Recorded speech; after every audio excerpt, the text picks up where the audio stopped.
You know, I'm always amazed when you talk to Republican operatives, Democrat operatives. They see things through their own prism, and I don't believe you have to be right or left to see that there's clearly a media bias when it comes to interpreting stories. I don't think it's a deliberate assault on one party over the other, but when 96% of journalists are giving to Democrats, that tells me, well, that 96% of them aren't really that keen on Republicans. Now, having said all of that, you could see it in the disparate coverage of the crises both campaigns have been facing. Donald Trump, allegations from women over the years, and then, of course, Hillary Clinton with the WikiLeaks. That coverage is so disproportionate, it's almost laughable, by a factor of 10, oftentimes 100 to 1. More negative stories on Donald Trump than any attempt to get into the WikiLeaks stuff. Now, you just heard from a former Democratic operative, said that no big deal and much ado about nothing. But what does that say? Sam Sorbo joins us right now, actress, author, radio host, supporting Donald Trump. We have Sarah Westwood of the Washington Examiner in Washington. Sam, you wish things are kind of interesting during the break about the knee-jerk impression people have to pounce on a consensus point, like Donald Trump, and not necessarily honoring the will of the voter, and what average folks think. Oh, no, he's not honoring the will of the voter. He's mistrusting the results of the election, which is not at all the same thing. And we've had Obama just come out who said there is absolutely no chance of any voter fraud. Well, that's laughable on its face. Of course there's voter fraud. We know there's voter fraud, and we've just... Was there a better way for him to frame that? Either bring in the Al Gore example or talk about cases in key contests across over these many years where it might have been premature to jump on and accept the results. Was there a better way for Trump to frame that? No, I think that's up to you to do that for him. Oh, okay. He was asked, will you honor the results? Like, will you... You don't think he came off looking like he would be a sore loser?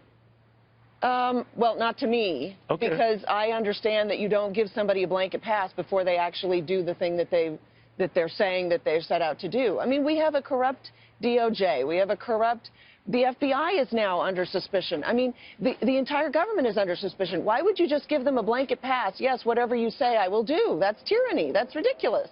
Okay. So I applaud him for not doing that. And I applauded him when he was asked in the initial Republican debate that he wasn't going to just willy-nilly support whoever the candidate turned out to be, because for all we knew, the candidate might have been some upstart first-term senator from Illinois that nobody knew anything about and still doesn't. All right. Sarah, what do you think of all this?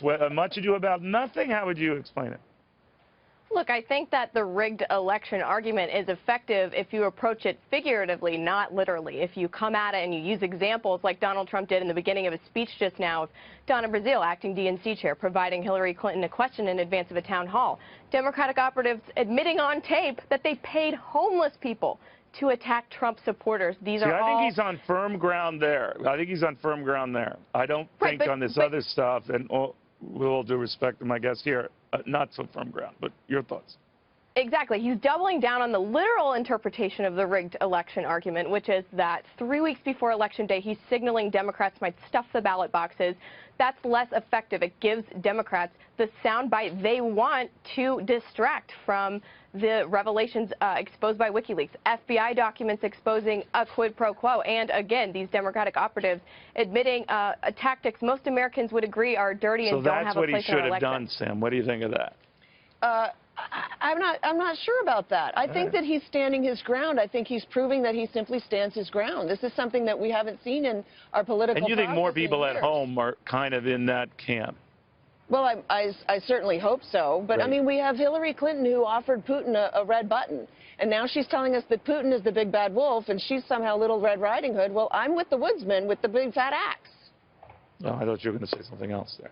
All right. All right, ladies, thank you very, very much.